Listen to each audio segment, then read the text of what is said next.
రేవంత్ రెడ్డి సవాల్ను స్వీకరించారు మాజీ మంత్రి హరీష్ రావు. కాంగ్రెస్ పాలనపై చర్చకు సిద్ధమన్నారు. రేవంత్ రెడ్డి చెప్పిన చోటుకు చెప్పిన సమయానికి వస్తానన్న హరీష్ రావు కొడంగల్ నియోజకవర్గమైన రేవంత్ రెడ్డి ఇంట్లో అయినా చర్చకు సిద్ధమని పేర్కొన్నారు. 6 గ్యారంటీలు 420 హామీలతో పాటు అన్ని అంశాలపైన చర్చ చేద్దామని హరీష్ అన్నారు.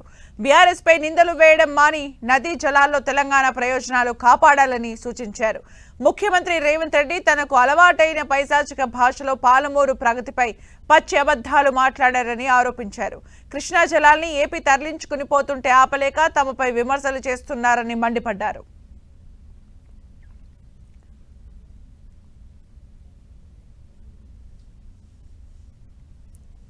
కేసీఆర్ కిషన్ రెడ్డికి సీఎం రేవంత్ రెడ్డి సవాల్ విసిరారు. 12 నెలల కాంగ్రెస్ పాలనపై చర్చించేందుకు తాను సిద్ధమని, బీజేపీ బీఆర్ఎస్ పాలనపై చర్చకు వస్తారా అంటూ కేసీఆర్, కేటీఆర్, హరీష్ తో పాటు కిషన్ రెడ్డికి సీఎం ఛాలెంజ్ విసిరారు. చర్చకు ఎవరొచ్చినా సరే తాను ఓడిపోతే ముక్కు నేలకు రాస్తానంటూ సవాల్ విసిరారు. తనపై పగతో కేసీఆర్ 10 ఏళ్లలో పాలమూరును నిర్లక్ష్యం చేశారని ఆరోపించారు. ఉమ్మడి జిల్లాలో ప్రాజెక్టులు నిర్మించలేదని, ప్రాజెక్టుల రీడిజైన్ల పేరుతో గత 10 ఏళ్లు దోపిడీకి తెరలేపారని ఆరోపించారు. తాను సీఎం అయ్యాక పాలమూరు రంగారెడ్డి ప్రాజెక్టుకు శ్రీకారం చుడితే దాన్ని కేసీఆర్ అడ్డుకోవాలని చూస్తున్నారని ఫైర్ అయ్యారు రేవంత్ రెడ్డి.